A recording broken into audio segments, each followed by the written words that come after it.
Okay. Good morning, everybody. Good morning to you and you and you. Good morning. Hello, boys. Watch this. 1, 2, 3, 4, 5, 6. The bachelor boys. Any more of you coming? Morning, everyone, and welcome to Wild Earth. Welcome to Thornybush Cave Reserve. Slip of the tongue. Yes, I guess my brain isn't in gear yet. Because I've been thinking about things. I've been thinking about impala calling and baboon calling and making the noises they've been making this morning. And my brain is on where this cat is. I think she's come back. So good morning. Oh, I can hear zebra calling up ahead too. Anyways, my name is Mark. I assume so too. Does that one have an HDMI cable? Okay, it's back. Alright, take 3. Did you? Okay, I don't know if you heard me earlier. Good morning, everybody. This is Mark here in Thornybush Game Reserve, and we're heading out on our live morning safari. Do join us. Brian is on camera with me. Rob is back in FC, and we were trying to wait for a sunrise, but unfortunately there's a bank of cloud in the east, and there it is through the buffalo thorn, and well, it's obscured our sunrise. Cold front that's come in. There's still a bank of cloud to the southeast, and it is moving up. We'll see how that goes. It's going to be fighting with the sun, because as the sun rises it's going to be heating up the atmosphere, and of course that burns away the cloud. So we'll see who wins later, whether it's going to be cloud or sun. My bet is on the sun, and that's optimism for you. Now, woke up this morning to the sound of the baboons barking way down on the river. This is our local troop of baboon, and that was down in front of camp, kind of northeast of camp, and west of camp there was a herd of impala shouting. Right now the zebra have been shouting up ahead of us. I haven't yet found any tracks on this road, but that doesn't mean anything, because this is not the only road, so we shall see. We are south of camp. We don't have a very large area south of camp. We have only this little patch of open, lovely, it's almost an open area. Unfortunately, a lot of thatch grass that is lining the road, and I think the thatch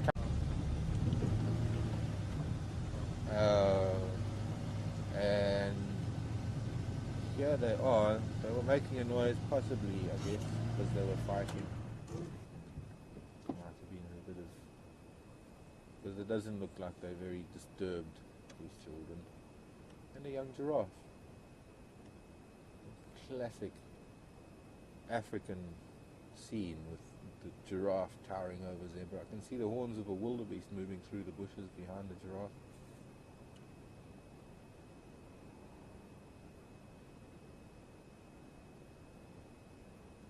Sound of a distant truck in the reserve. Probably a delivery vehicle bringing in something, or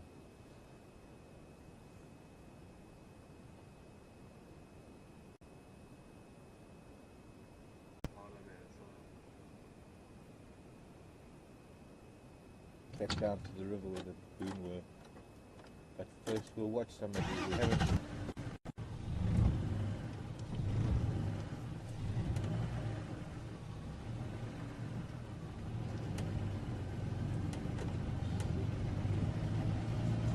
Well, welcome back.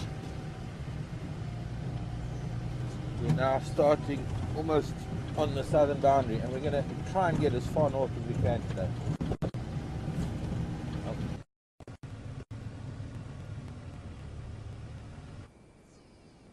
Now somewhere, I'm not too sure what these go-away birds might be shouting at. One here and one there. If there was something close by, they would be really all shouting. It would be calling from. These were the zebra that I heard earlier. The impala that was snorting and giving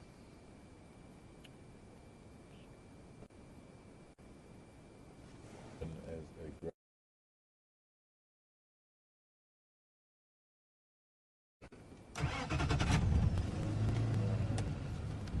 very straight because this should be the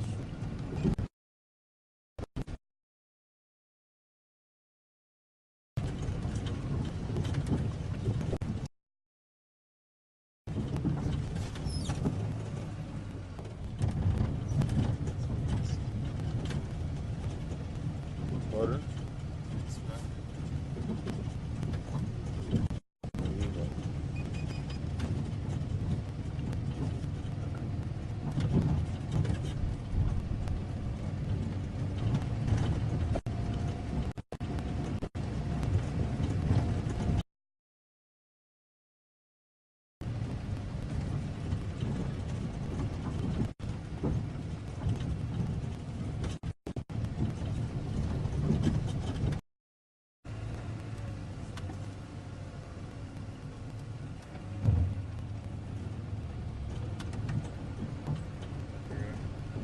So take your earpiece out as well. Yeah, well.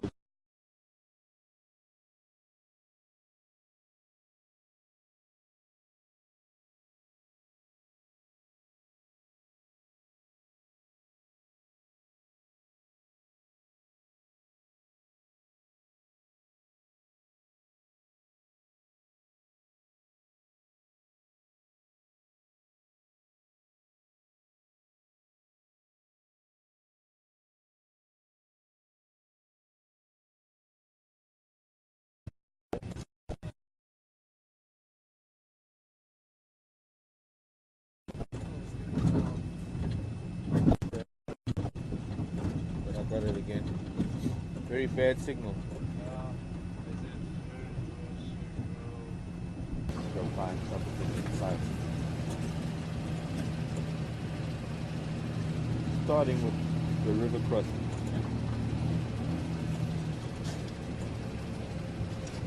Birds and bees and flowers and trees. And maybe a spider or two. And of course, there's the issue of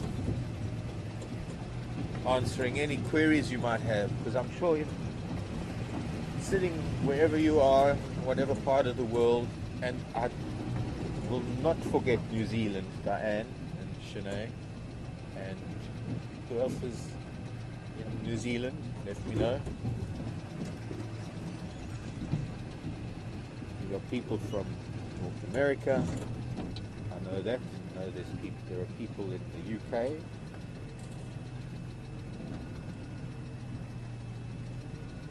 Good morning, Thornybush River. What was that fine away? I wonder. Elephants!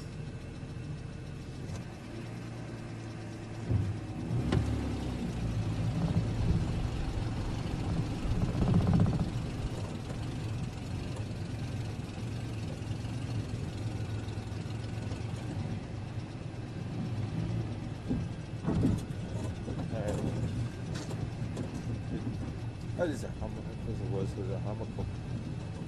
Come ahead.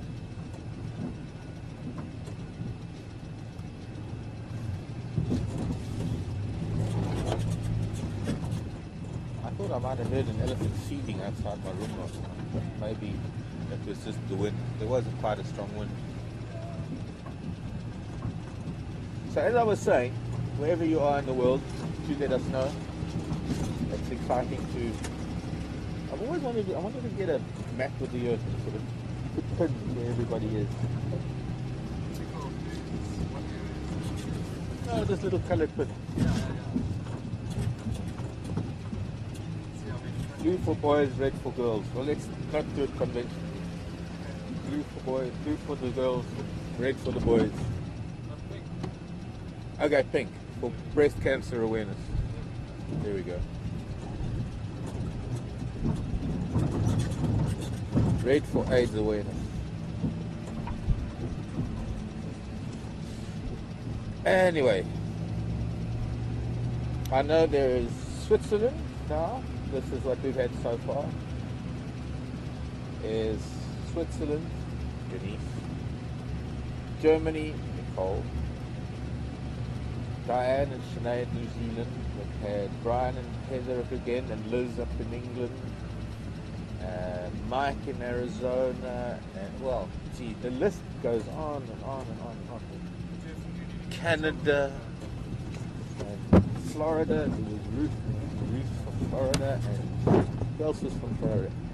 Okay, I shouldn't really mention names because I can't mention everybody's names.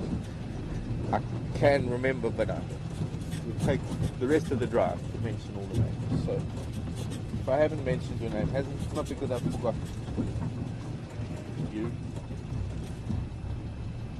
These are the emails we've had so far. Oh, and Australia, Perth. Can't remember Uncle Rob in Perth. We also emailed. And I want to know if we have anybody in places like India and Far East and Afghanistan or Turkestan or I don't know. How about Peru?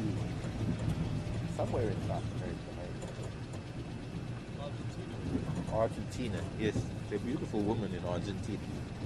Any beautiful ladies watching in Argentina?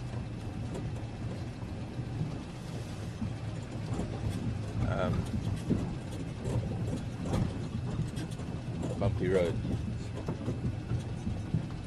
Eroded road.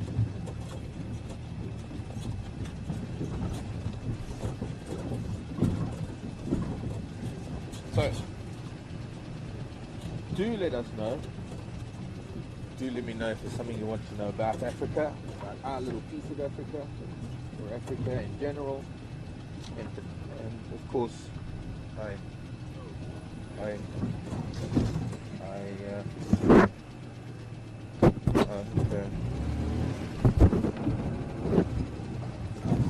first encounter with a game drive.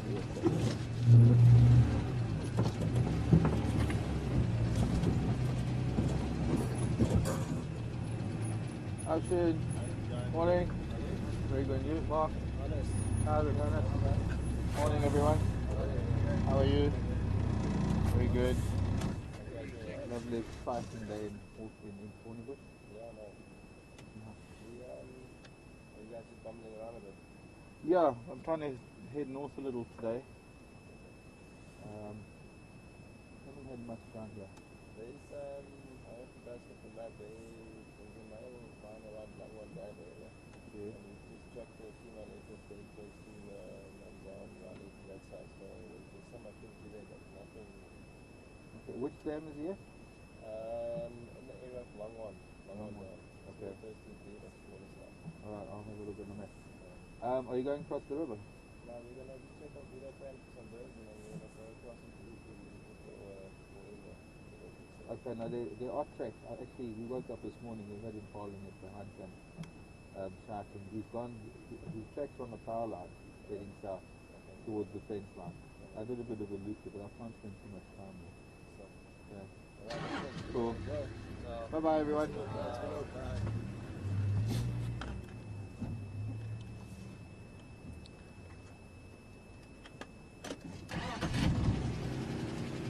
Wait, before we go, let me see. I'm going to try and figure this out.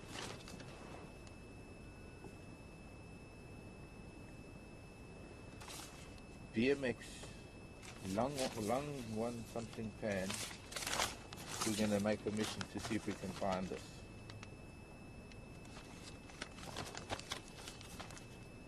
Rufus Edward. I would Lanier pan. Could be that one that he was Royal Malawan. What? BMX corner, he said.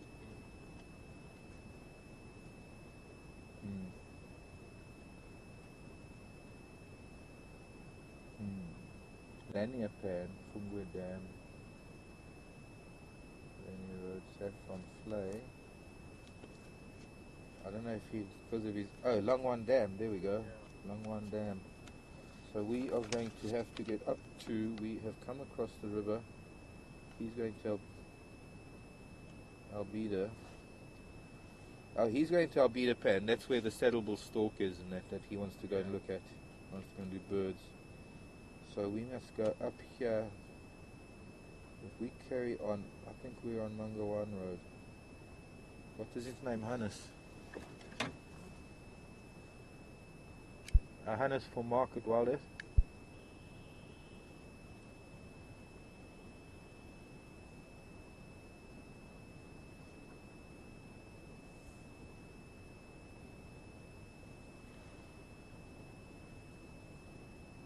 Yeah, Hannes, was this Mangawan Road that I met you on?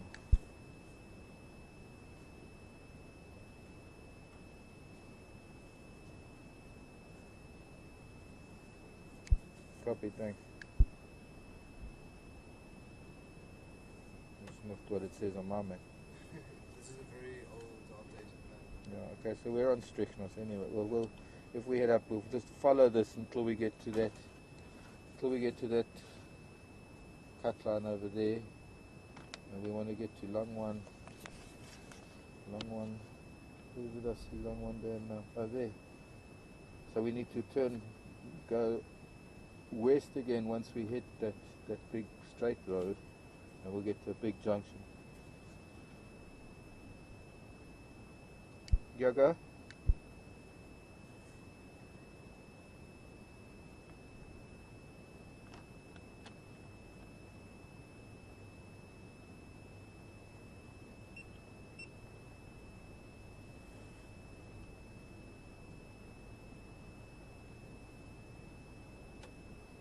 Okay, copied. Yeah, I see that. Thanks a lot. Okay, I've got some idea how to get to Long One.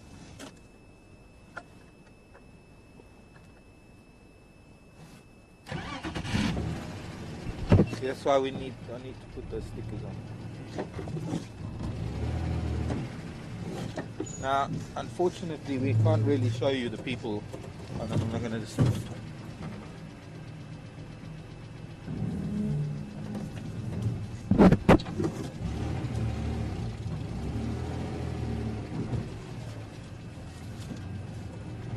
Sorry, I'm just trying to concentrate on.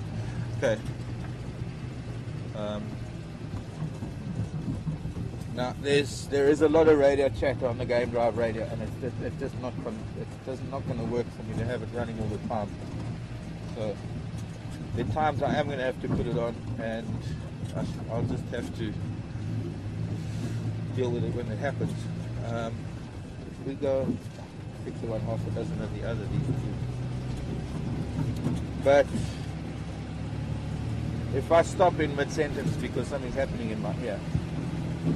So, telling me there's a male lion. We want to go find this male lion. This is time for us to have a lion on camera.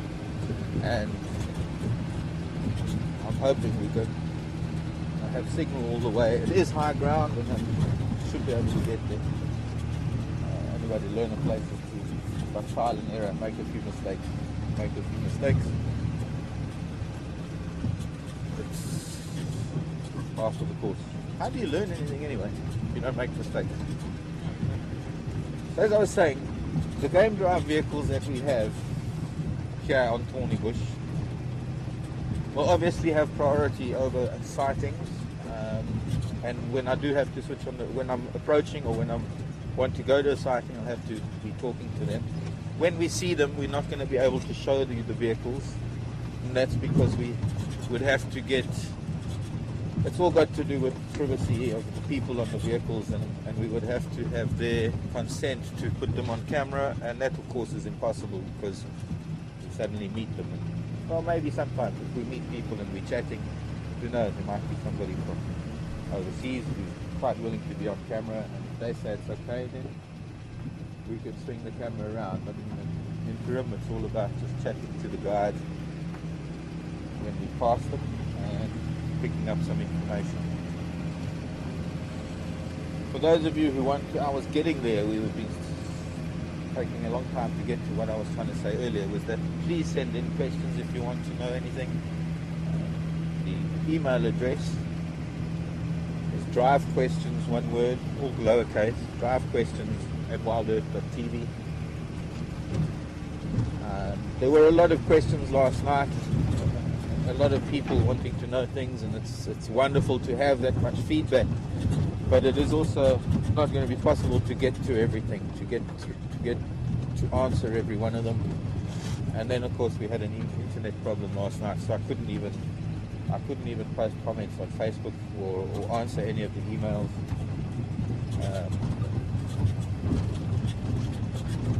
We do have a kind of capped internet, so after our broadcast there's not much space left to work with. Oh.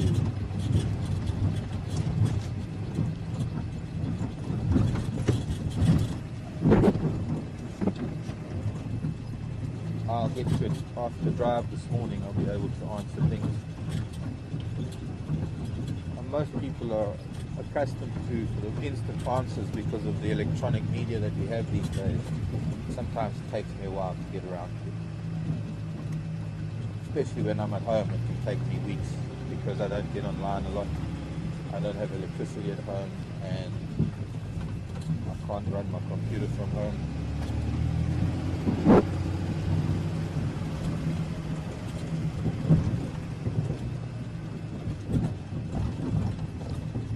Not until I get a new batch.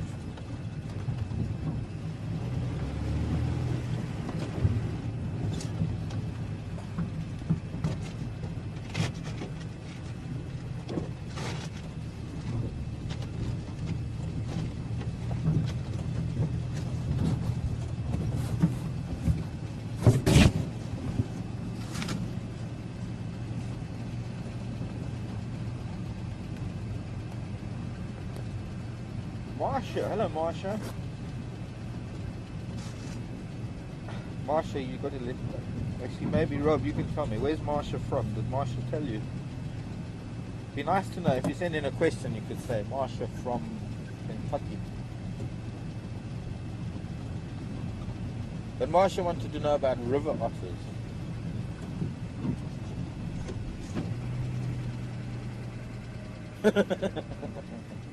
Really, from Kentucky?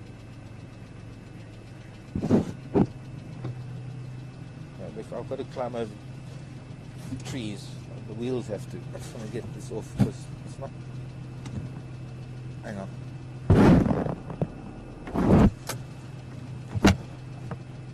Hello. Shake off the jacket. I don't know whose jacket it is even. Might be JD's. Might have been Laura's.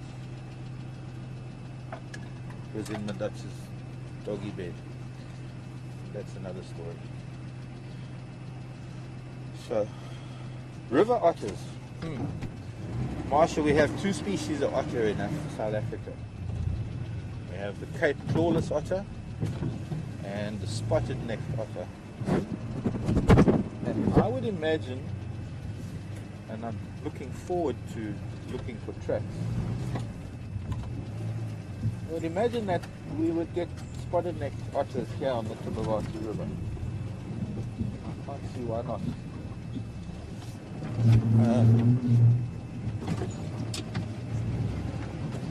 Because they do occur in this area.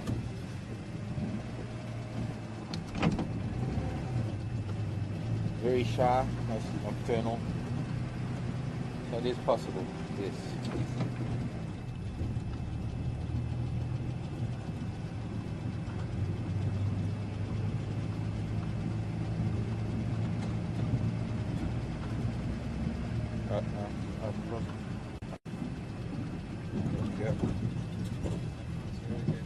We can't hear again. We got strange connections on our earphone. Right, now this I'm assuming is Strychnos, a road called Strychnos. And Strychnos means, well no, it doesn't mean anything. This is a Strychnos. This tree, sharp bush, very spiny bush, is known as Strychnos. And I'll show you a fruit if I can. We've got a lot near camp, and there are a bunch of fruits lying around. Its common name is monkey orange. And it doesn't have very much to do with monkeys, and it's certainly got nothing to do with an orange. It's not citrus, it's not citrus family to my knowledge, as far as I know. No, it's definitely not citrus family. It's got a very, very hard outer shell. It is edible, only the flesh is edible. And this is why you have to be very, very careful when you're tasting things and you're eating things in the bush. You can't just assume that because an animal eats it or because a bird eats it that it's edible or palatable for a human.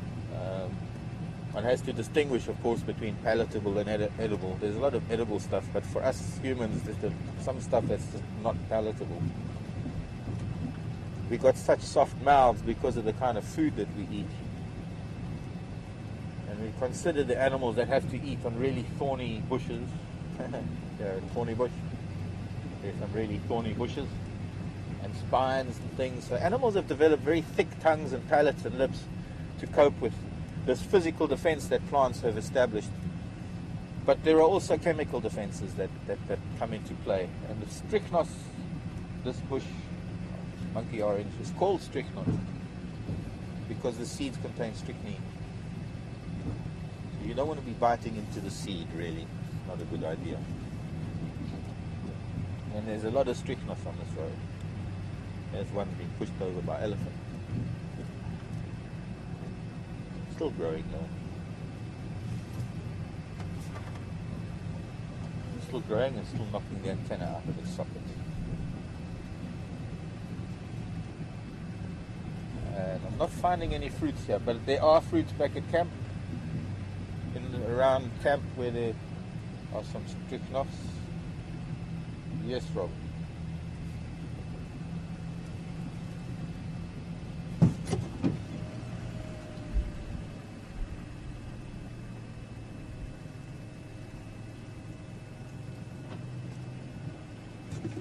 Gosh, okay, I can hardly hear you. See now, this is going to be the other trouble maybe.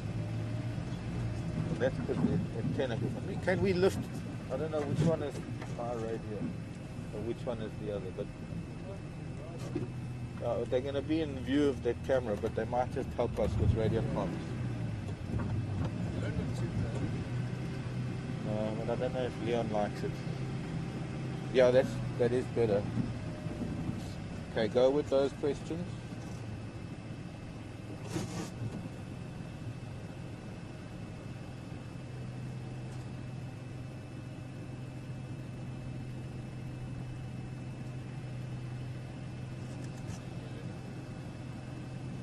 Yeah, I got that first question.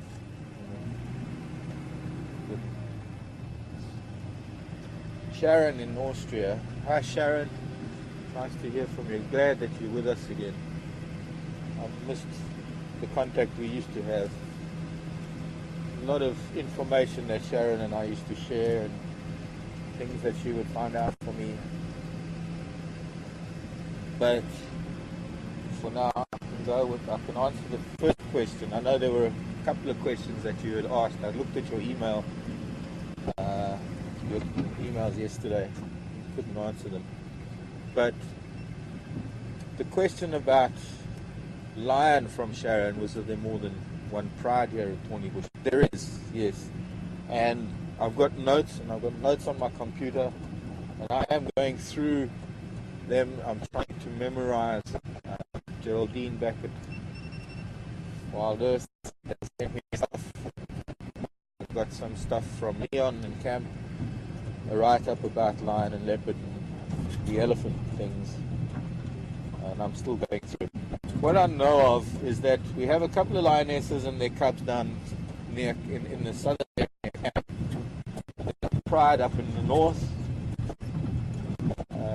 I'm not sure. I'm not going to talk about composition just yet, but there is a big thing happening with the lion here right now because there's an old male who is the pride male of this pride up in the north. His name is Marvin. Or is that the elephant? No. Marvin is the lion. There's an elephant named Mervin. No? Norman. With the skew tusk. Norman sounds like he's a wonderful character to get to know. He is in Musk at the moment, so It is Musk. showing Okay. that he's a big we will. But there's also been a young male, evidently, further down towards our side of the world that is starting to make a play for territory, for dominance, for the right to call this his. And he's been calling, and I believe Marvin has come down to look for him, and there's been a third male that's been coming in, also listening to all this roaring going on and reacting to it as well. So there's interesting stuff happening with Lion. Okay, so this is the big junction I was thinking of, I think. Roads coming in from all angles. I'm just going to consult my map again, because I think we might have to go that way. But for now, we're going to stop here, and I'm just going to have a look. What can we look at in the meantime? Dunno. You got to look for something while I'm playing with the map. Apart from some bark, torn off an acacia, and sicklebush cod, Galanites Road. So we've come to this big crossing.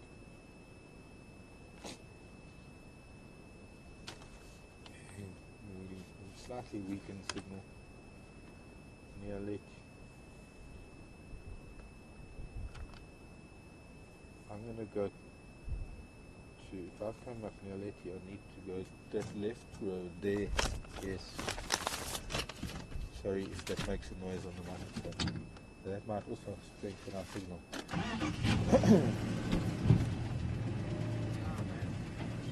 What are you putting?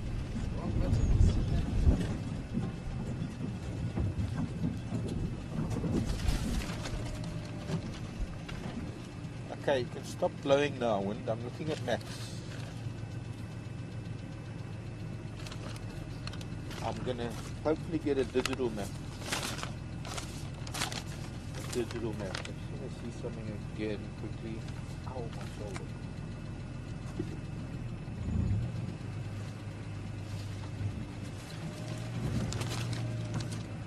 We'll try to see if this is...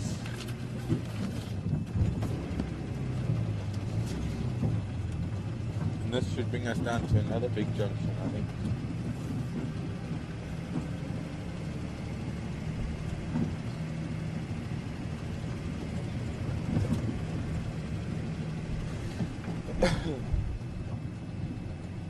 An electronic map will have my position GPS, so as I'm moving around it will move me, and then it will give me a much better idea, or a more accurate idea of where I am. Ooh, shouldn't have taken my jacket off.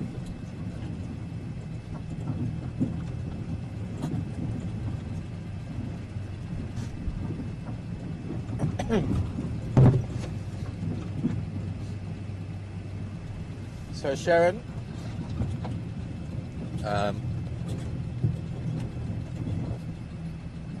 yeah, good. We are coming back. I can see the ridge. The signal's good again.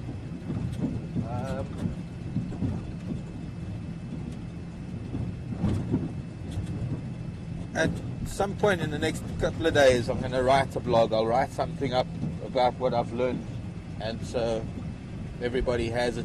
And, it's one thing to tell you about things, but what I'll do is I'll write something up. I'll write a little story up about what I've learned about the lion here, and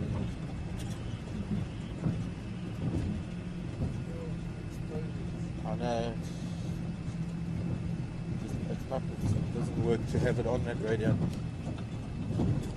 And I'll write up something about it and put it on the internet, or on the blog, whatever those things are that you write things on.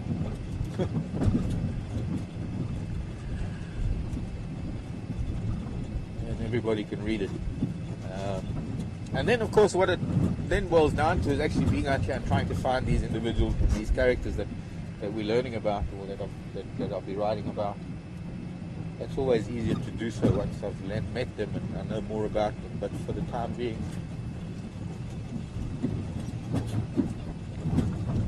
we're all in the same boat. We haven't met any of these characters yet.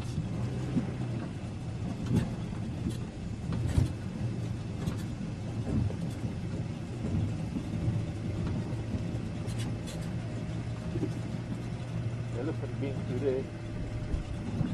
Not very fresh, but grasses are pushed over. See, now I think I might be on the wrong road again. Maybe I was at the wrong junction on the map. But I was on the right junction on the map, but on the wrong junction in the car, the jigger.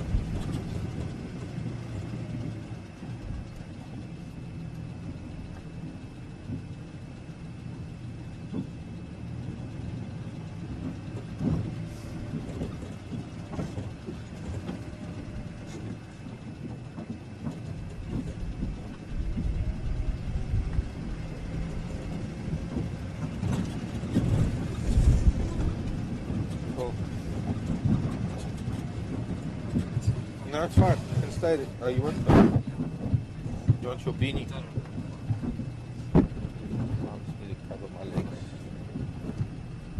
And suddenly it got very cold. Mostly because we lost the sun and this cold wind has picked up.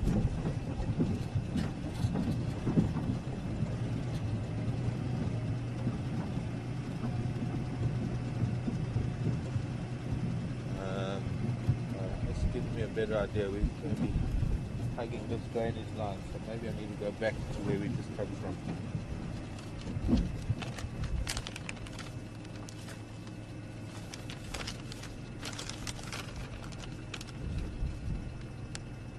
Yeah, boy.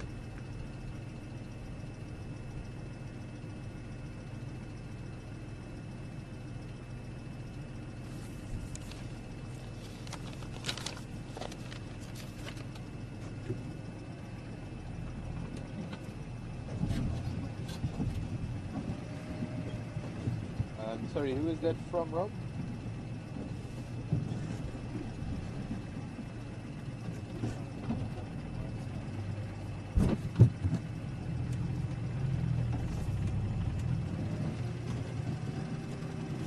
Morning, Doris. While I'm turning around. Hello, Doris. From Maryland. While we're here, I want to look at the flower. It's tiny. It's down there. It's white. And I haven't seen it yet elsewhere. I've only seen it here because I have been on this road. And we're turning around because I know this is Mangawan Road. Because it runs along this drainage line. And we need to go to the next junction and go left. So we need to go left and then left again. But are we on that tiny little flower? Which one are you on? That little group. Now, I'm not sure, but to me it looks like a lobelia. A white lobelia. It's got a very typical lobelia shape. That's my flower for the ladies for this morning. Gorgeous little flower, very, very delicate. And it's sort of on the edge of this wetland, and a seep line, which is what makes me think that it's a lobelia.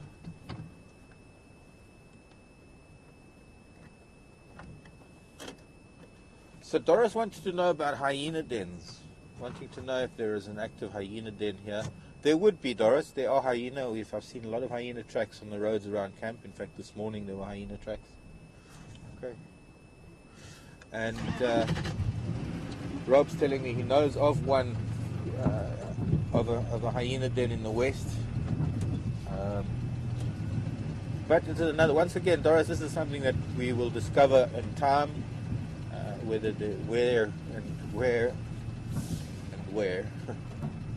whether they are and where they are.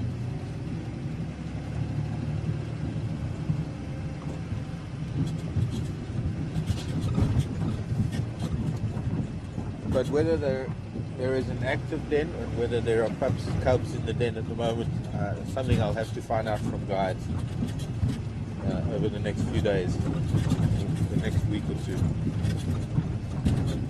Once I start getting more familiar with territory and with roads and with the guides themselves. I mean, at the moment I've met two guides actually, and It's not really possible to sit and have a discussion when we pass each other in the vehicles. What I need to do is one of these evenings I must go and actually go and have a chat to them, sit around a fire, and get to know some more stuff about Thornybush and all of its children. That's definitely a lobelia. It's almost like a little hint of blue. You get a lot of blue lobelia in nurseries. As a garden plant, the flowers are slightly larger than this, probably because they're cultivated. And one thing I did find when I was at Vic Falls, which I loved, was some of the really moist areas around Vic Falls has the most beautiful blue lobelias.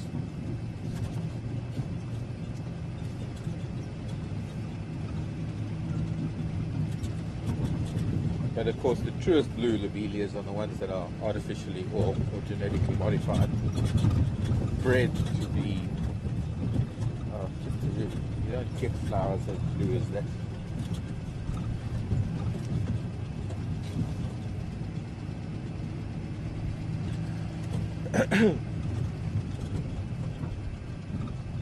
Thank you very much.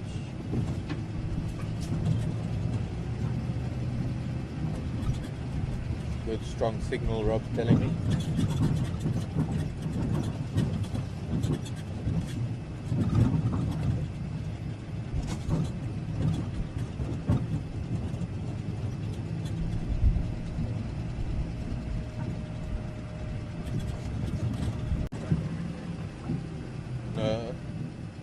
No, we came from that side.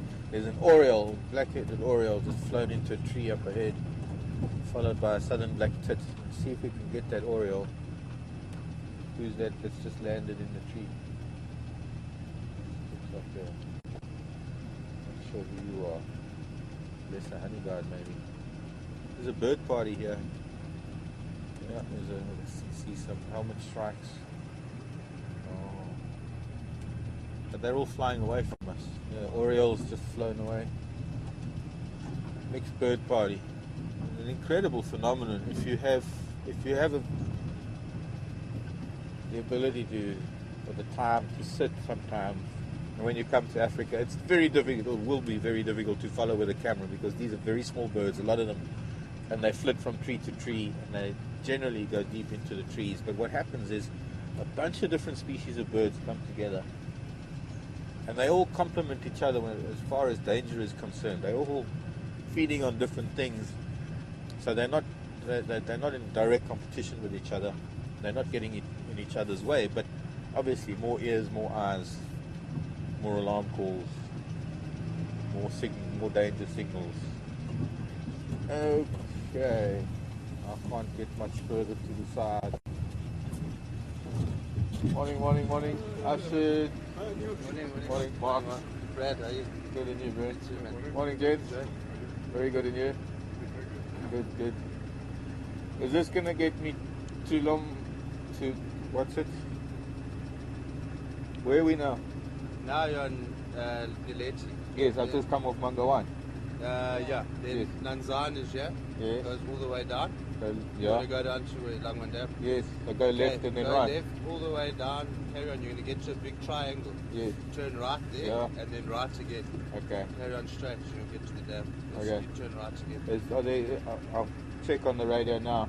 No one there. No, I've come from there. There's nothing there. Have you come from there? I'm gonna follow your tour. Enjoy. Thanks. Bye. So I'm right so far. I've just got to learn names.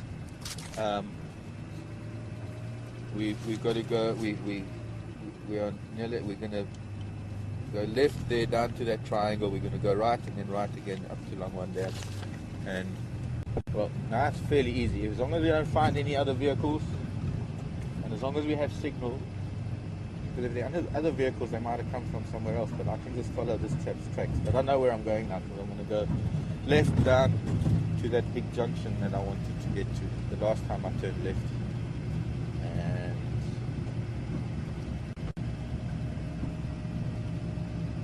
hold thumbs that we're going to have good signal. Yes, Rob?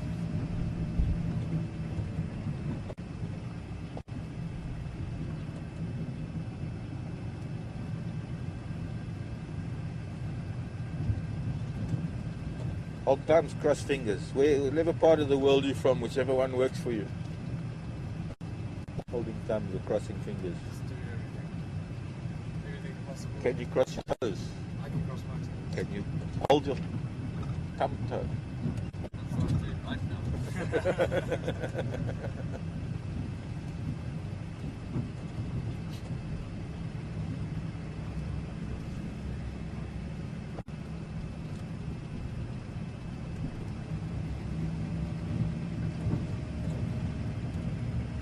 Yeah, it'd be nice to run into those areas.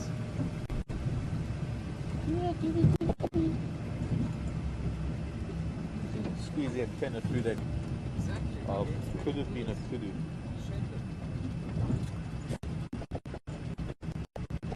Signal, yes. No.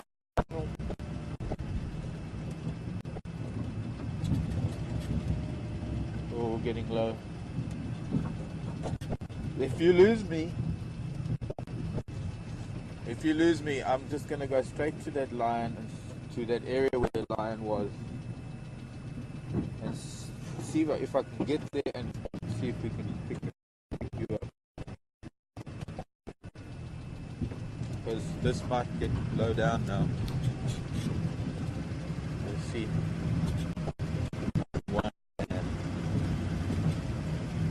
don't know what long one is.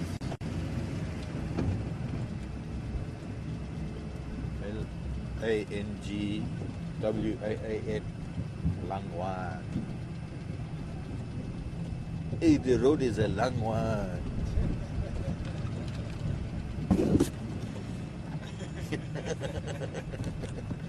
Maybe.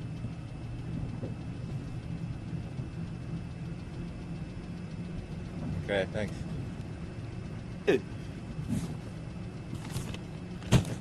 Helps if you have the map to rock around.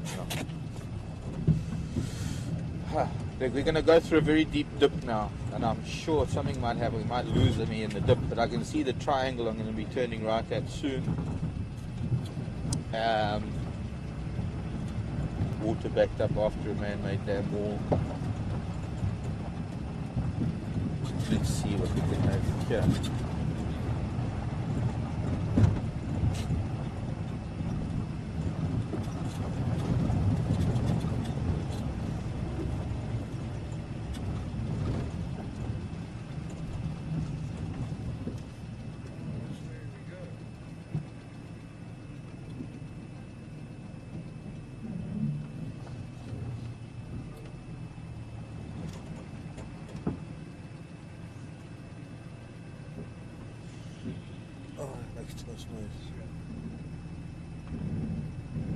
See, this doesn't show this road. Comes down. No, it does. It's right. I think still right. Still on track. Although maybe not.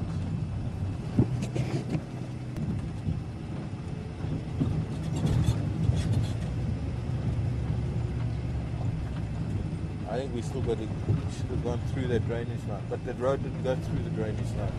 Well, we're going to see. We'll go up here. This is more or less a straight line, so I'm wondering if this isn't maybe... Could be that central cut line that means we've got to go back, because the springs and Langwan Dam is there.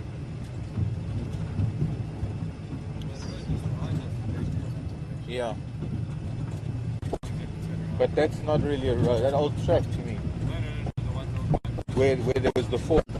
Yeah.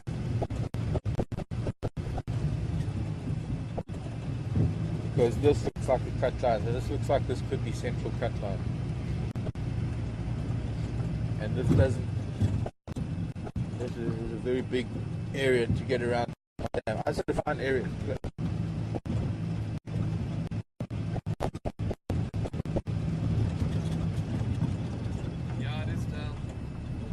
Find a place to turn around, which is, yeah, this will do.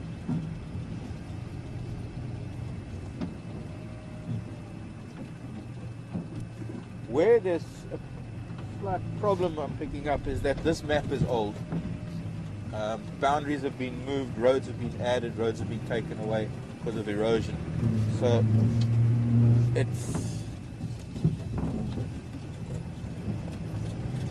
yeah, look at this. This is definitely a cut line. You can see it all the way to the southern boundary. So this is central cut line. And we go back down central cut line, and it gets us to that big triangle also.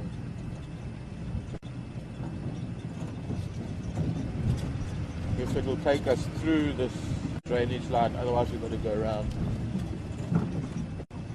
But there appears to be a few old roads that went through this drainage line, but they eroded so badly, probably because of extremely heavy rainfall, and maybe even a long time ago when different owners owned the land.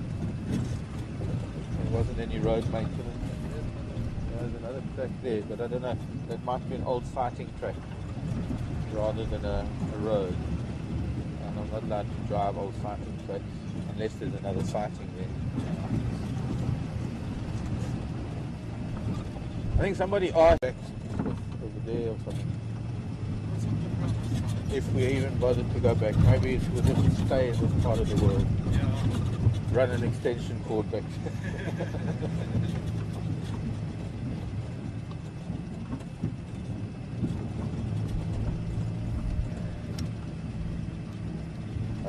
Radio.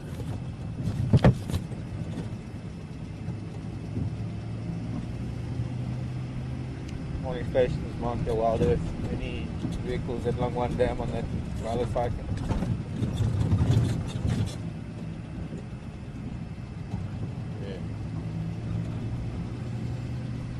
Yeah. Not copying, if someone could relay, please.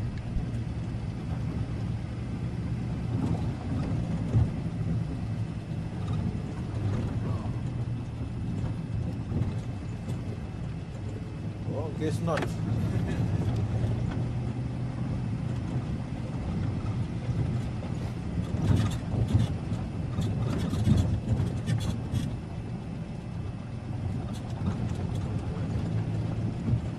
See, that's also a cycling track. Looking forward to seeing the dam. Because we've only really had been at pans so far. We haven't really had any dams.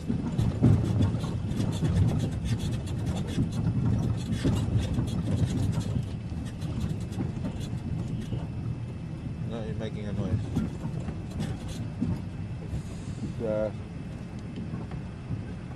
Surely the radio has got to be better than that. I noticed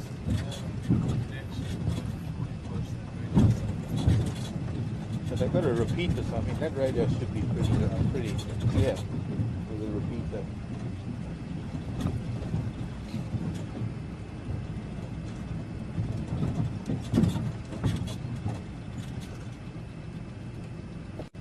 A thumbs up meaning all good.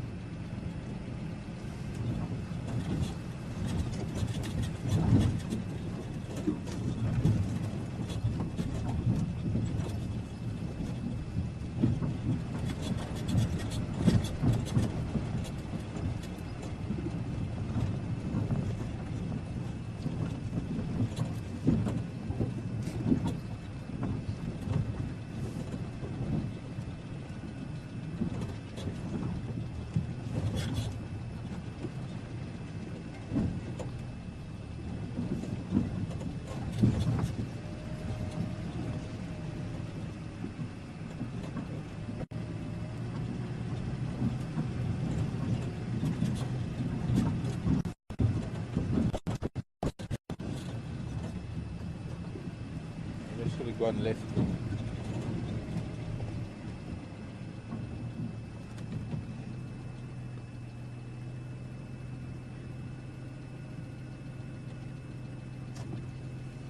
Maybe I should have gone left there. Because that's that drainage line now.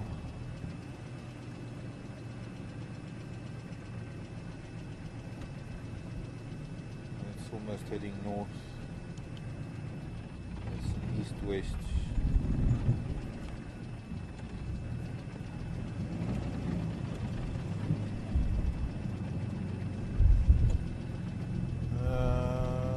Let's see, we came in.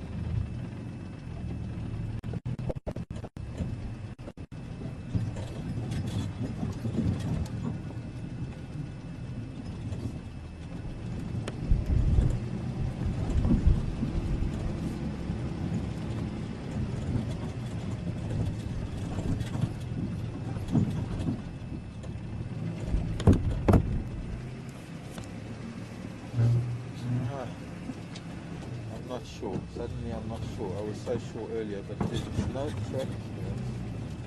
The only problem is that the track's going there, so we didn't come this way. Oh well, we're in the vicinity. We'll get it. We'll get there. This road isn't on the map.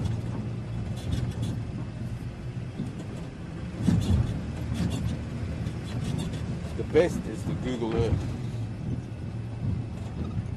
to sort of try and use it in conjunction with Google Earth.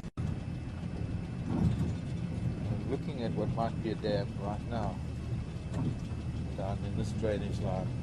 Oh, looky, he has a euphorbia. I think we ever had euphorbias before. This candelabra tree is beautiful. I've got some big ones. Euphorbia.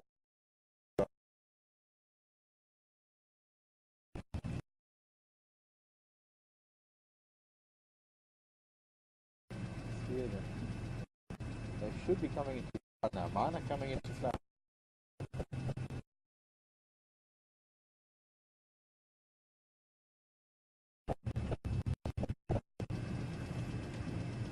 Big one's fallen over.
squeeze.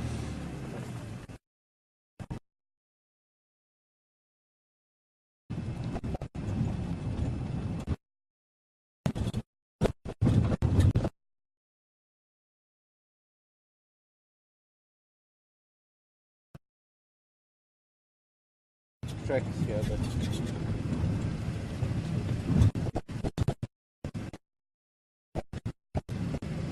might be a road.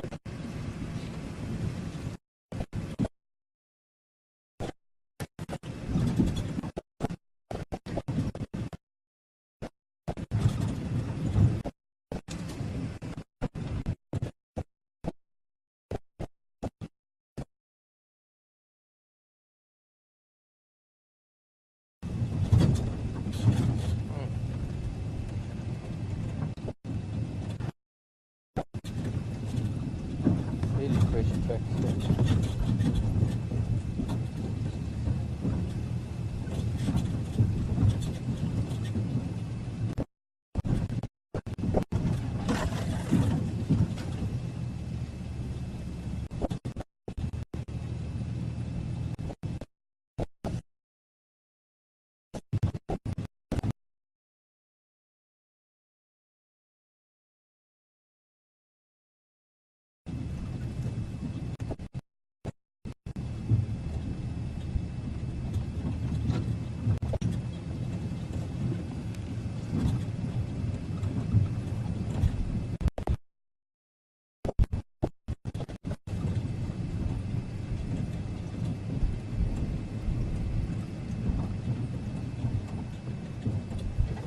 This is east-west, so this could be.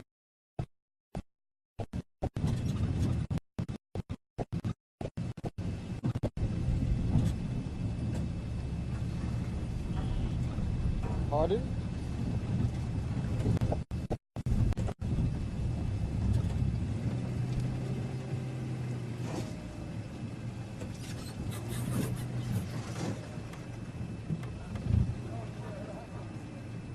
Gonna have to pop.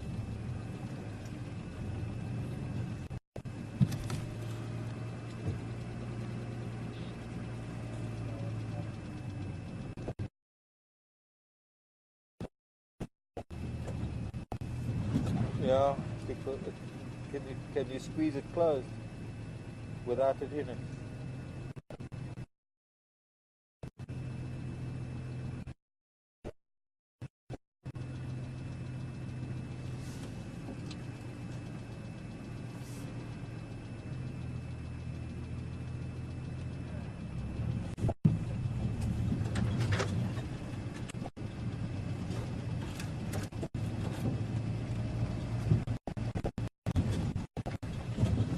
So that might have been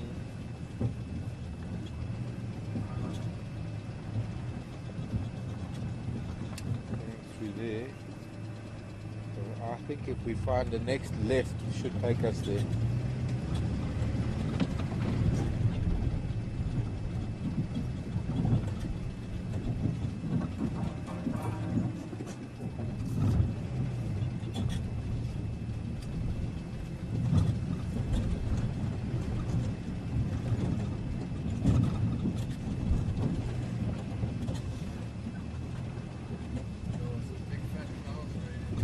Yeah. Just as there's about to be some sunshine, it's threatened by some pretty heavy cloud coming in from the south. So this road, I think, is what is known as Cheshire North. And we were on Cheshire South. We've come back to the northern side of the Spanish line, which is Cheshire North. And the next left turn that we have should be the road to Langwan Dam. It is a Langwan road to this dam. Very Langwan. Nice drainage line. Good for leopard, no doubt. Long grasses though. Interesting trees, quarries, thickle bush, concrete.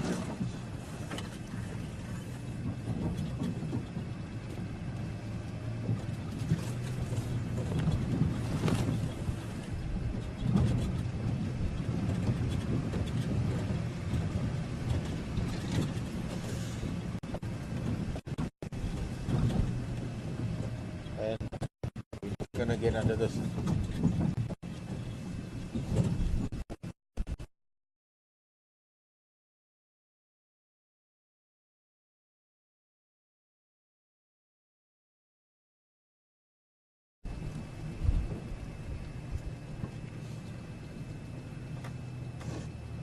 Good. Hello, Binky.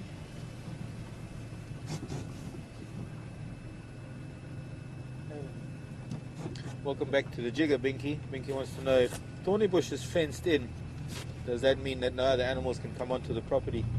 To a large extent, yes. Mostly, we could say yes. That the animals that are in Thornybush can't get out, animals that are out can't get in. However, warthog are famous for digging and burrowing under fences because the grass is always greener on the other side for a warthog. But there are other reasons why they do that. Warthog know that there's safety in. Okay, this is not.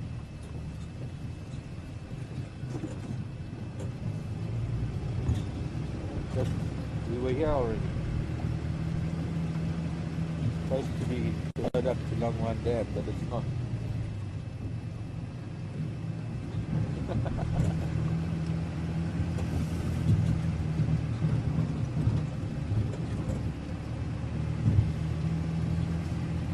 Maybe it is. I thought we came down here. But Binky, the animals do get in and out of the fences. The leopard that we were following yesterday got through the fence and went out to a neighbouring property. Probably does it regularly because they have a lot of warthog there that don't really know predators. Could well be.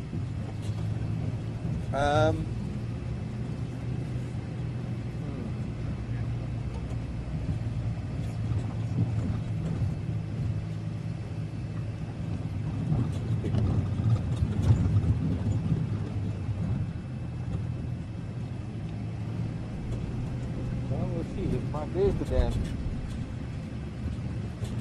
There's the dam. I am right. After all.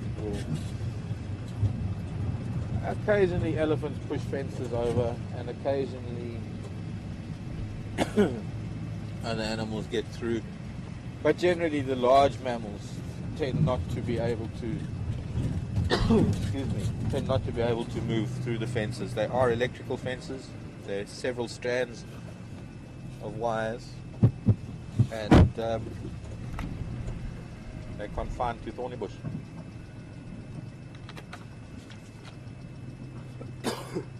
Sorry, before we go to this dam, I want to get rid of this itch in my throat. What I could do is find a half decent marula leaf, chew on it. Nah, things are a little bit old. I need a fresh marula. What I need is a buffalo thorn leaf. Chew on that, take that little itch away. Marula is a little bit too alkaline. Marula leaf is good for heartburn.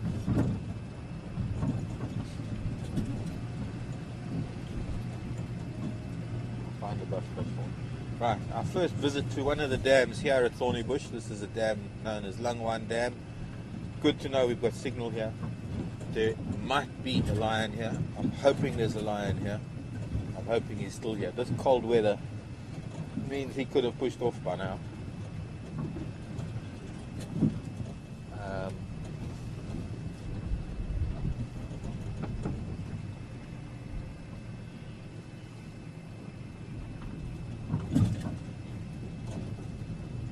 And of course it means that.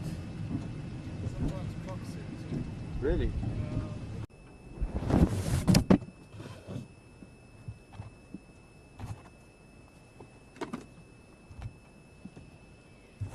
Oh, you're back. I had to stop my quest until you came back to us. And, well, on the damn wall, I'm looking around, trying to hear some things. Need to clean my eyes. Don't want to miss Yeah, it's better. See better. Right.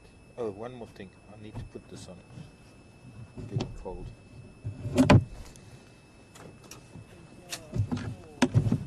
Pardon?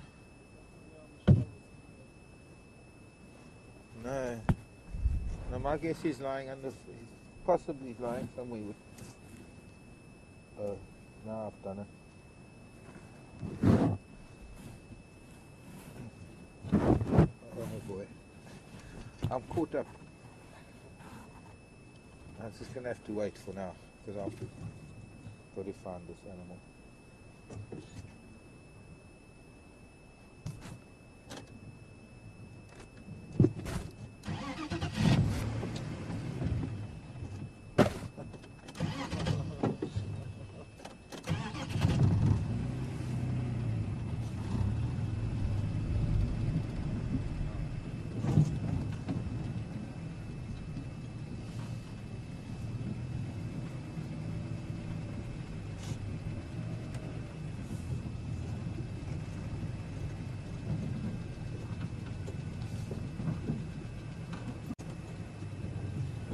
And there go my likers.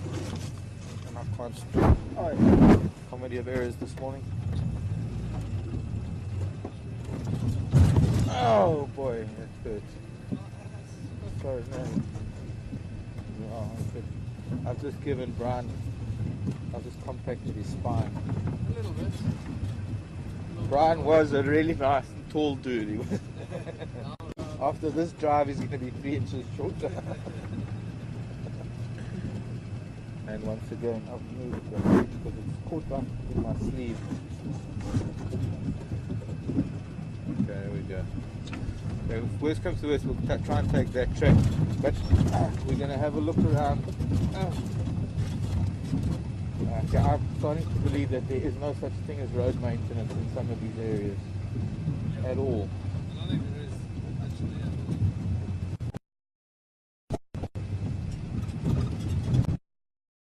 By the quality of the roads.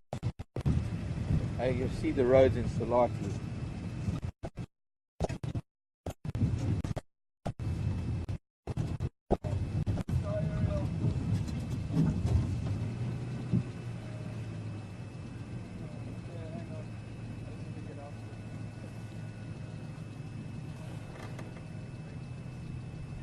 No, we got no time for maintenance.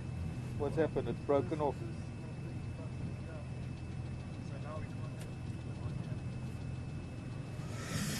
Okay, for now we're just gonna have to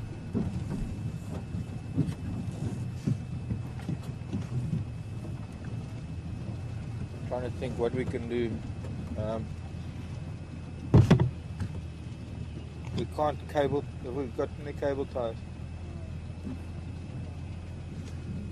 Guys are making a noise on the radio.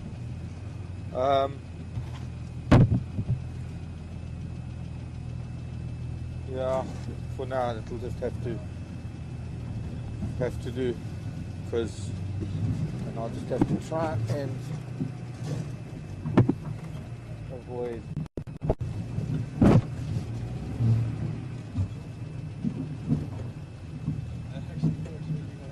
What, that you just let it down and pull it? Well, that's what I was thinking as well, is that we need to do something like that.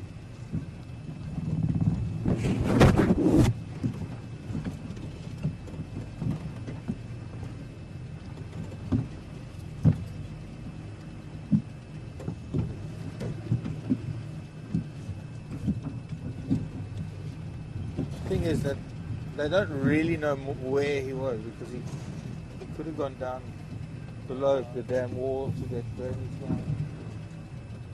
Let's see if there's any tracks. Yeah, mud. you can head around this side. You want to go around this dam. Where? Down here, there's a road that goes along it. Yeah. Yeah.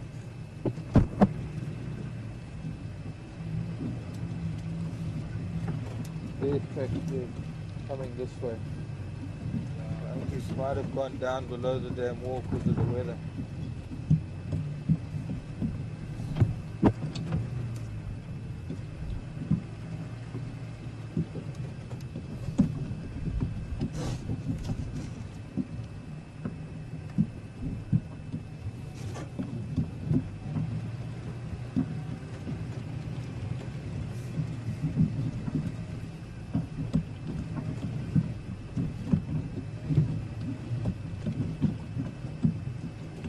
you been here before? Yeah. Nobody's driven here, so I doubt whether he's way through here.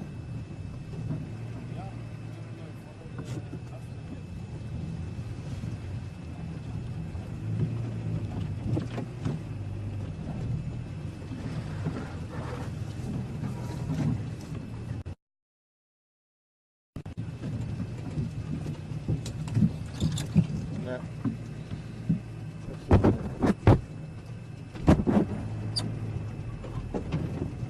There are no tracks here, so I think we're not.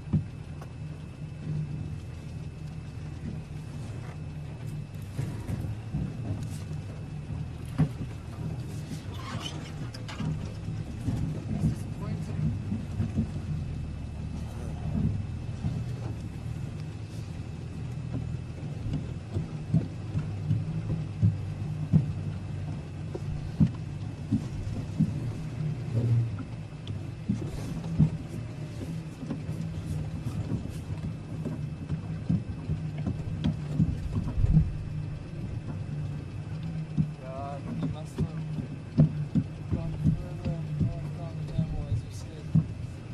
Get up the trees. I'm trying to get down there.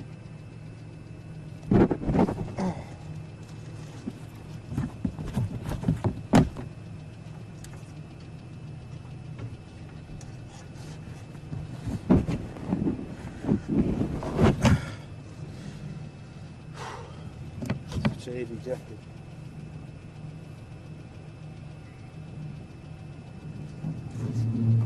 Yeah.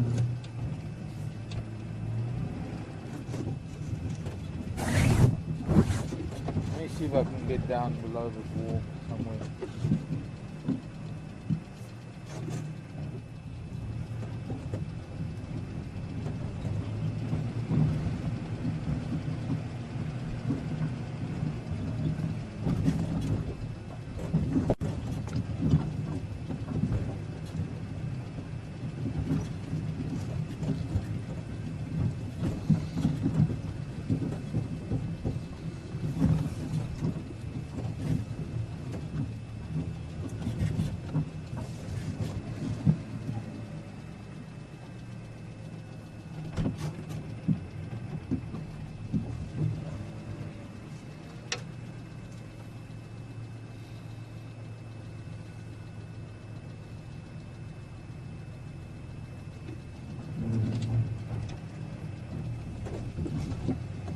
This will just spring up behind us.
If I get stuck here, we're in trouble.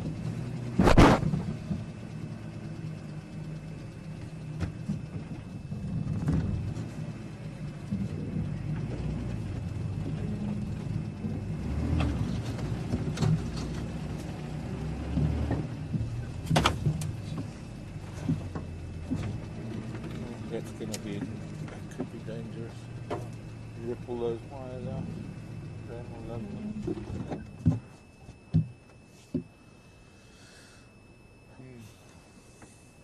Yeah, I'm not giving up yet. I'm looking around.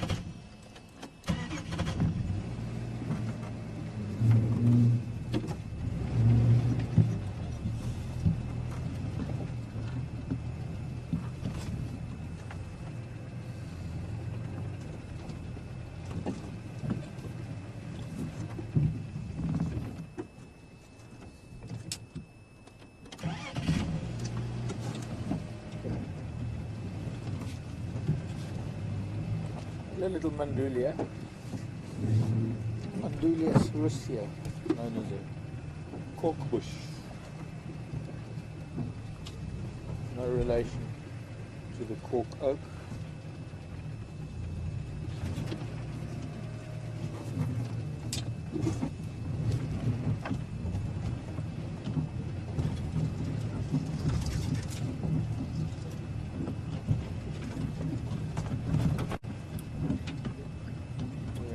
Kitty cat is gone before we even got to see it. Close but no cigar.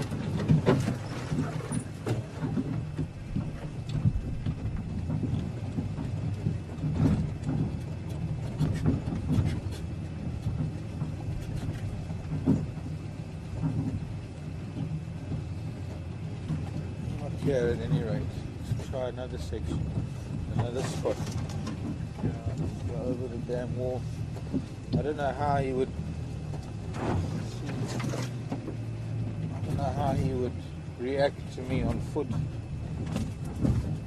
don't think I'm really supposed to. With that. No, not approaching him, but just going for a walk to look. But I don't think I'm allowed to do that yet. I'm not sure if Thornybush will allow us to do that. I mean, that's what they normally do. Even at home I do that. If I can't find stuff for it, then of course the lion growls at you, you know where it is. Yeah. But it's probably not a wise idea here. It doesn't look like he went up there. Hard to tell. Some of this ground is very, very hard to pick up tracks. And I'm sure that at least I saw one track here, but it looks like a lot of vehicles have been here too. You see there.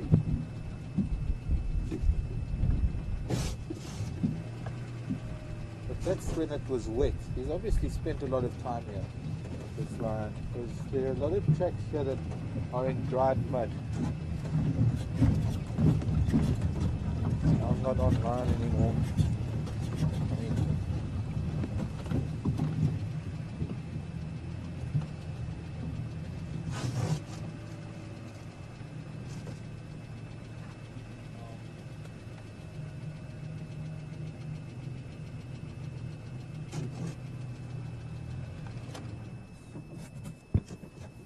let me have a look with binoculars. Just around the edges and under bushes and see if I can see maybe an ear or a tail flicking.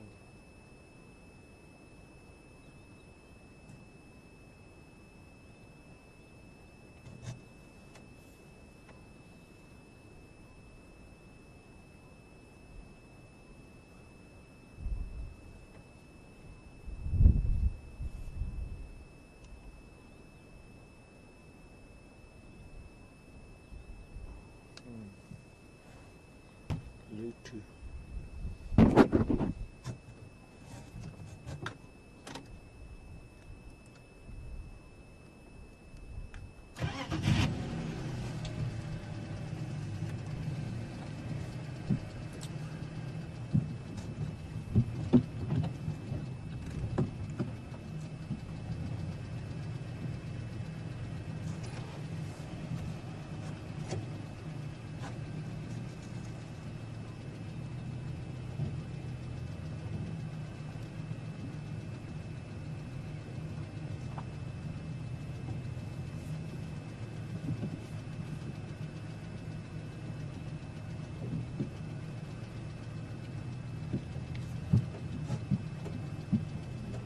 Deep drainage line on the other side of this dam.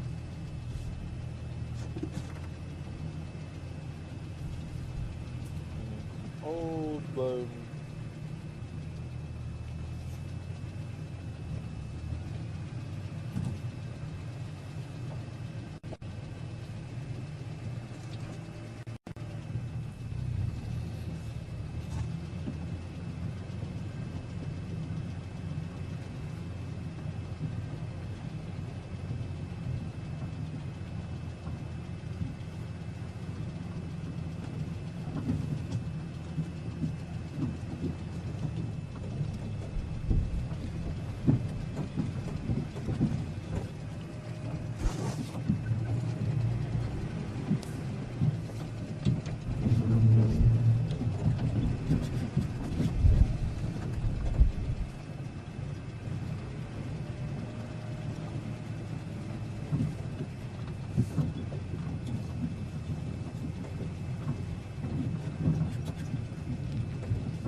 I'm gonna be lying in this wood.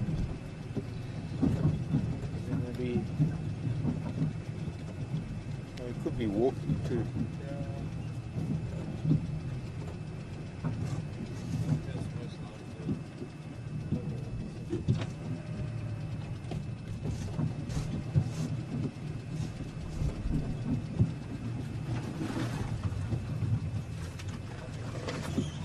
This looks like a human.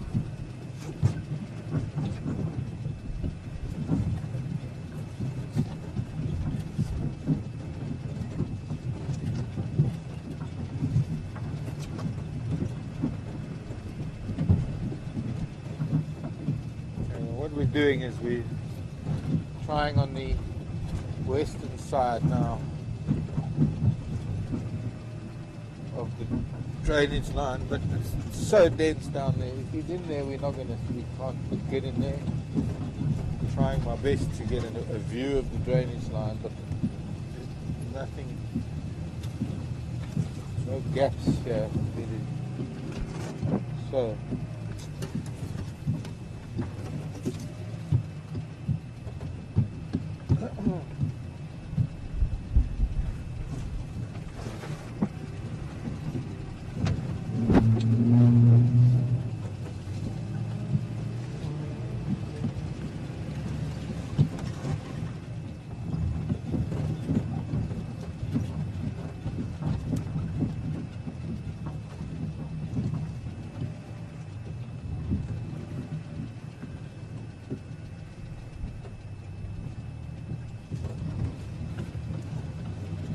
there's a way down into the bottom, maybe.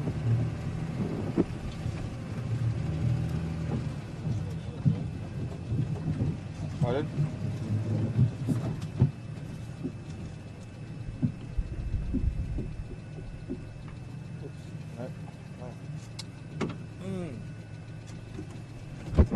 Tracks.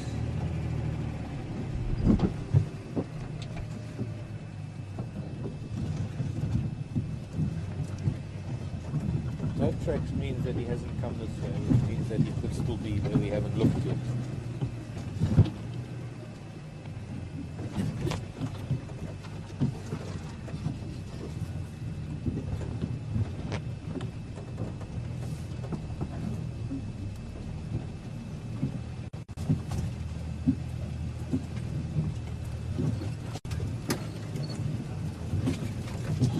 Spot down here.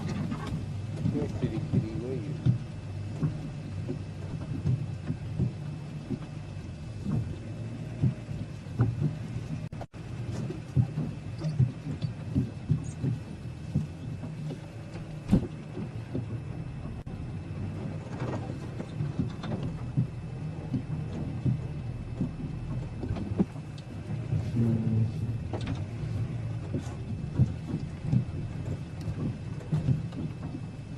Been a few kills here in the past. There's a peak in this could get through here, but then we can't get much further. So, no, not seeing anybody here.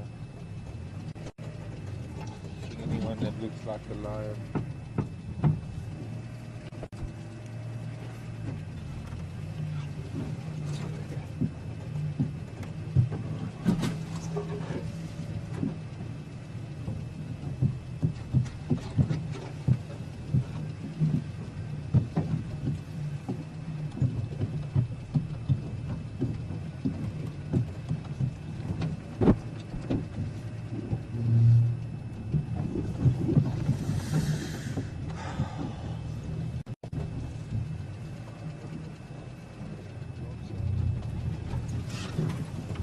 So we just want to run it on a little bit to see if we can't get lucky before we close down.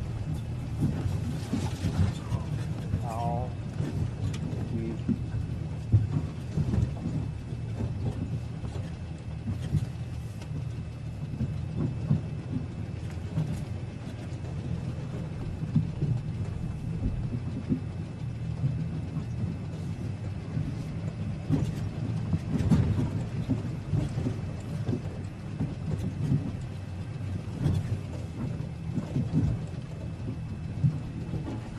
Yeah, it looks like it's a tracker that's broken as it coming through here.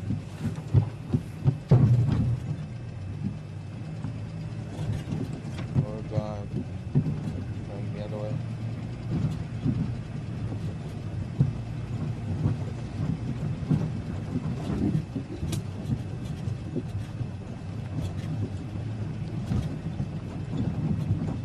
Let's try a little bit north of the dam.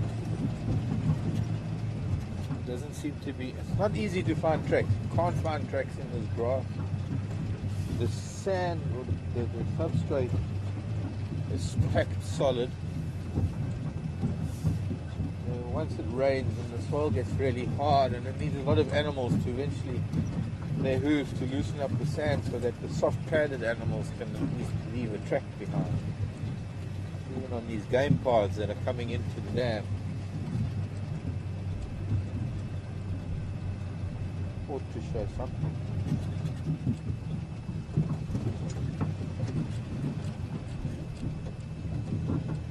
Porcupine dung.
Pardon? That's very disappointing. Oh, it was.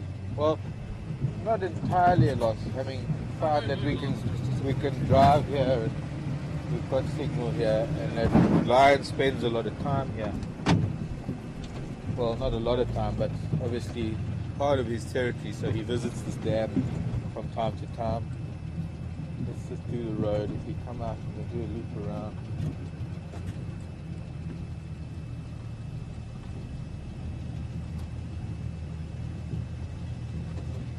Here a railway bridge.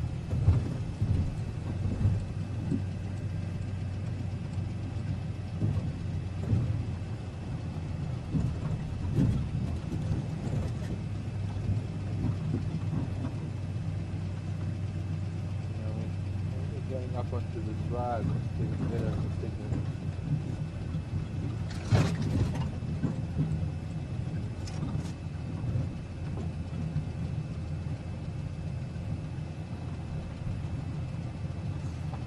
cat's sleeping in here in this long grass, he doesn't lift his head. This is the other thing, you know, when you get animals that are accustomed to vehicles, especially like the cats who have to conserve a lot of energy and do spend a lot of time sleeping, they become familiar with the vehicle to such an extent that when a vehicle comes by, they don't even lift their head up. And lying in this kind of grass, fast asleep, knowing that first of all the vehicle's not going to chase him, knowing that the vehicle is not food, or knowing that the vehicle's not going to drive him over, he's not even going to bother to lift his head unless he hears tires crunching on grass right next to him. So if we're on the road and he can hear us, he's not going to lift his head and say, hello, here I am. He's going to be lying there. He probably won't even open his eyes. His ears will just pick up the peripheral, what do we call it? The sort of background noise of nothing to worry about.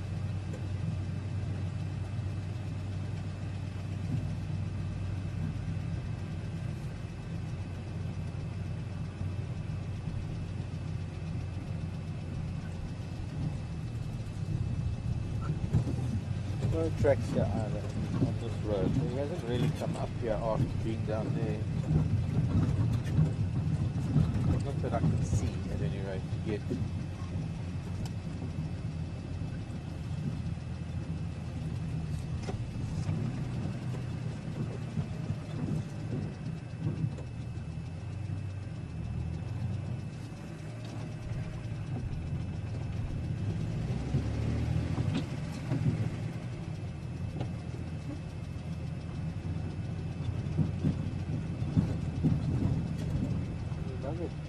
Damn big.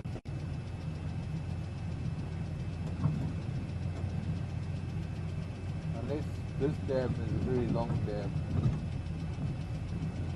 And there's more water down there. That's not the dam we're at.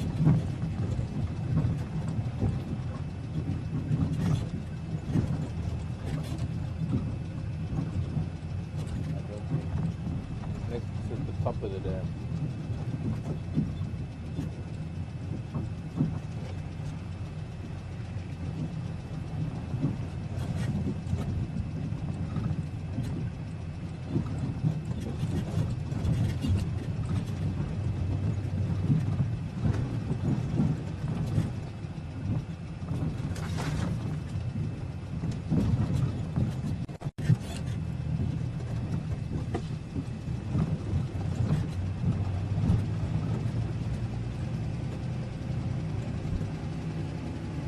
I know, just looking at the map, I know that this road is quite a distance before we get another road that will go across. And there isn't really anything coming down much on the eastern side of this dam.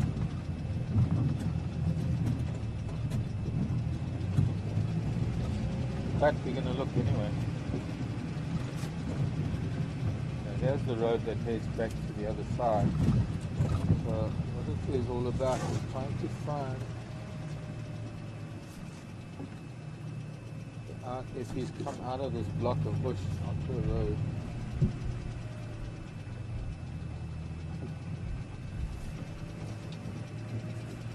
He doesn't appear to have used any of these roads. Let's see this side. Or even better, here's another road heading back down the road. See what we can find down here.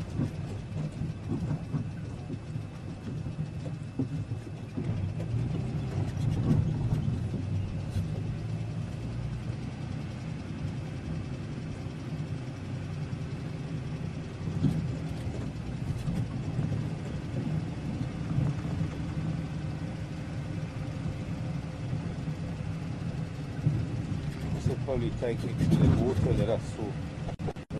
The top end of the dam. On the other side. Maybe this is, see, the map's not showing this road.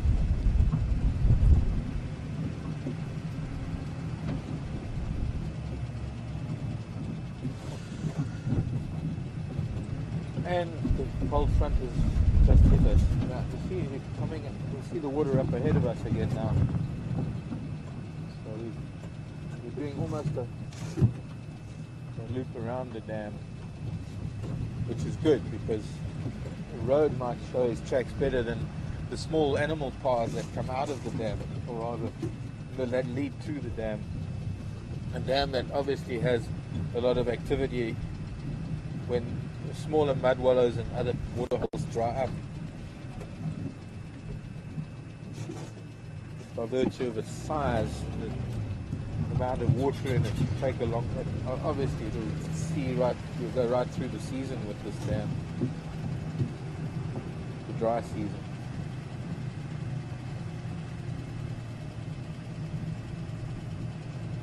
I'm wondering about this side of the dam. We couldn't see this side from where we were. We couldn't get. So maybe we'll be lucky somewhere here.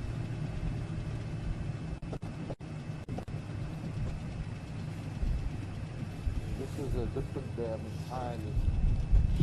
That doesn't show. Lost the other one.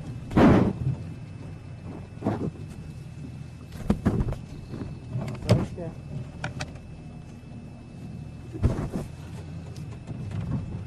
This dam doesn't show on the map. This little dam just above that so-called Longwine Dam.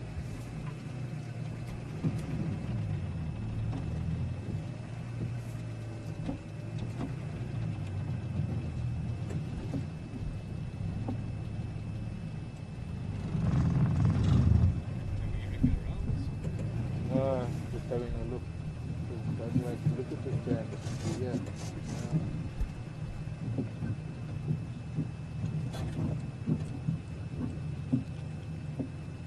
Tiny little pan.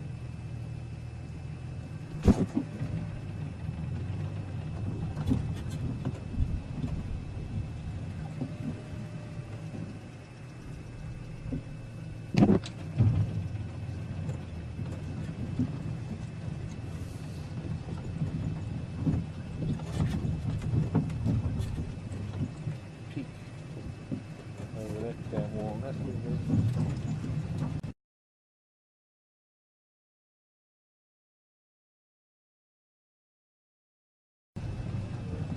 For a minute I got a bit excited, thought maybe he's at this little dam. You can't see it from the other roads, so there's a whole patch of bush there we miss out on.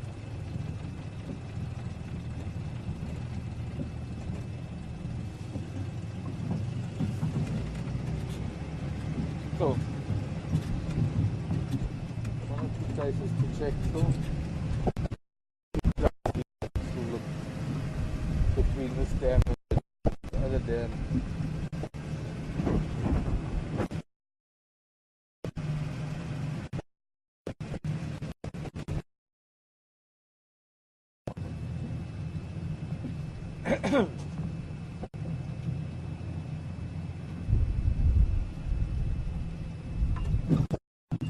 No sign of him on the road. Or this road.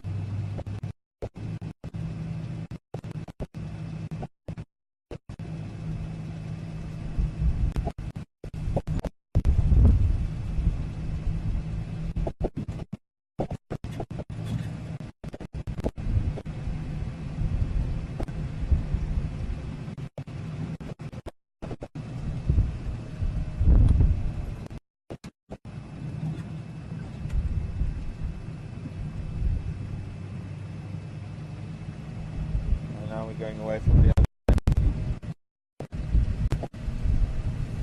Oh boy.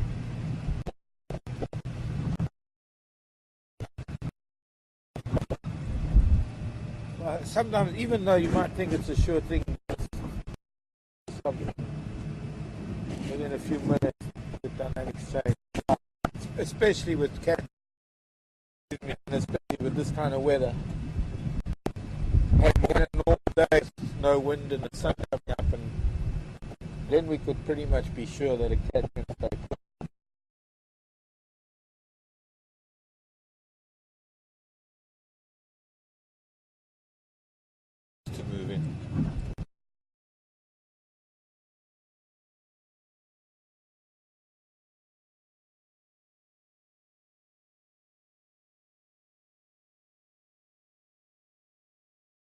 get the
go home now.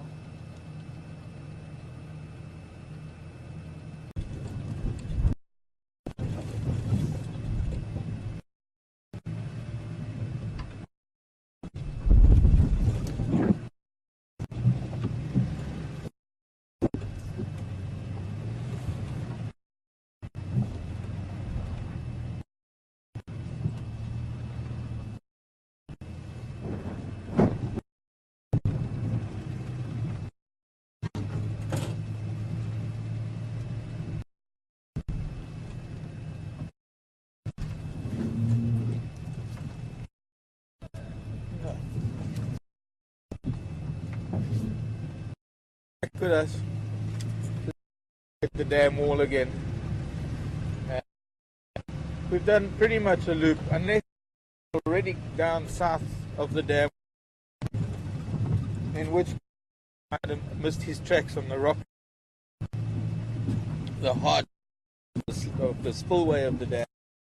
There are no tracks leaving the dam where else to the north of the dam, and it's at that time of the day we're going to have to say goodbye. It's unfortunate that we missed him. It's fortunate that we got up here and we've, except for a few dishes, no, for a bit of ground we didn't, and see if he didn't go up. Other than that, there's nothing more I can do. Sign off at some point. Minutes.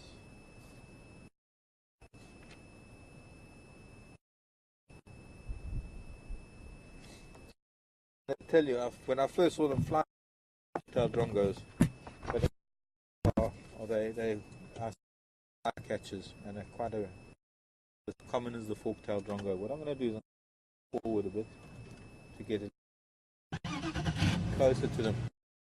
Tailed drongo essentially has got a red eye, and the black fly dark eye, and that's how one can, especially if a because the fork-tailed drongos, of course, have the very distinct tail, but sometimes when they're molting part of the tail, you don't always see it so distinctly forked. But those are definitely two black fly. So they're two very nice this morning. The long claw and the black. And I'm going to stop, sign off. But before I do it, here and in a 5 minutes, 100 yards, find this track because he's been walking this way. So we just want to make sure we've exhausted all my options here for this.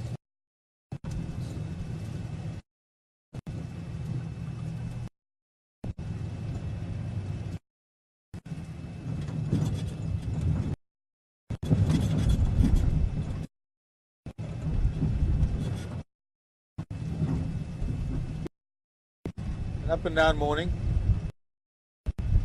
This cold weather front that's coming, because now we're all cloud cover. It's a change. I had my ears. I had to pop my ears earlier.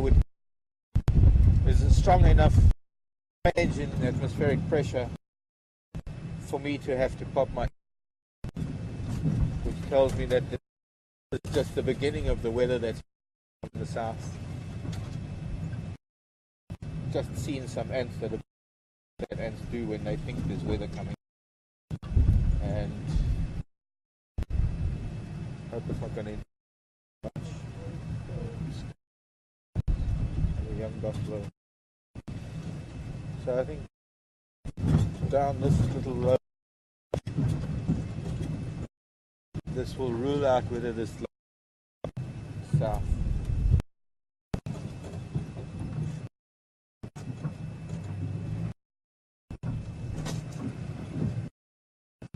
This is the southern cut.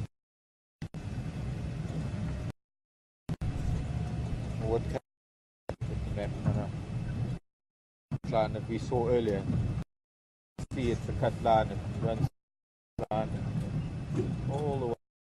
You can actually see Gazanku and outskirts.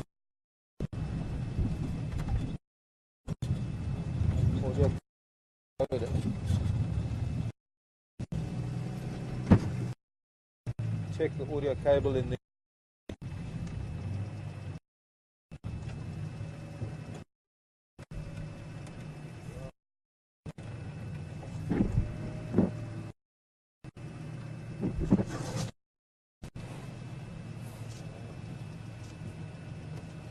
Yeah, it looks like the book, an audio in. There isn't an audio out, but there's an audio in. Well, we do have to sign off anyway. Little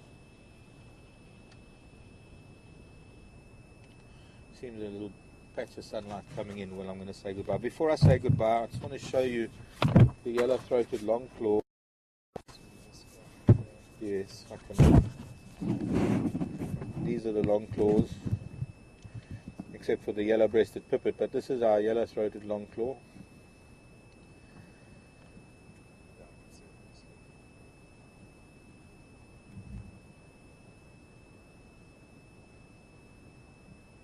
A very beautiful bird.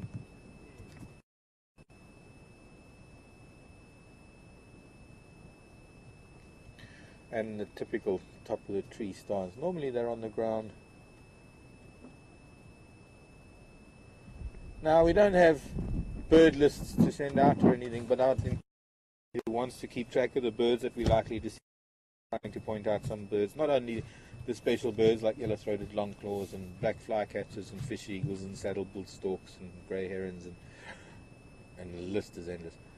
We'll try and find you almost as many of the birds that occur here at Thornybush as possible, because they are just as much a part of this ecosystem as everything else. In fact, quite a vital facet of the ecosystem. And there's some really pretty birds to be seen. Africa is very blessed with the avifauna that we have here. We're going to say goodbye now. I'm going to drive around this area a little bit. I actually want to go a little bit further north just to see how far we can still keep a signal, so that we don't have this trouble when we're on a drive again in the afternoon. And maybe we'll come back into this area this afternoon and end off here at this dam. Maybe, who knows, it might be an idea to end off here, so that if he's going to wake up and start calling somewhere here, we might be close enough to see him. Unfortunately, he's most likely to wake up in the afternoon, or rather the early evening after sunset. Not sure if there's going to be much of a sunset. Well, I said earlier this morning that the cloud was going to be battling with the sun. There's still a bit of a battle going on.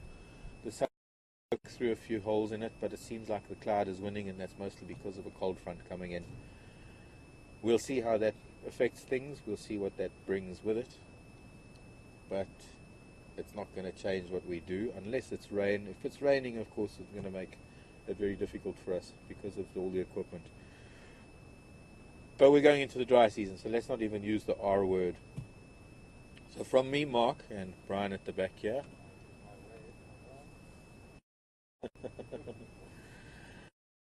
Rob, trying to keep in touch and trying to keep us on track back in final control. We'll see you again 3 o'clock Central African time. It's 2 hours ahead of Greenwich Mean Time, and I think we're about 6 hours ahead of New York and about 9 or 10 hours ahead of California. 2 hours ahead of the UK, London. 1 hour behind Israel. I forgot to mention Israel, our viewers in Israel. I'm still waiting to hear from my sister in Israel. And, well, Central African time. But thanks for joining us. Bye, everybody.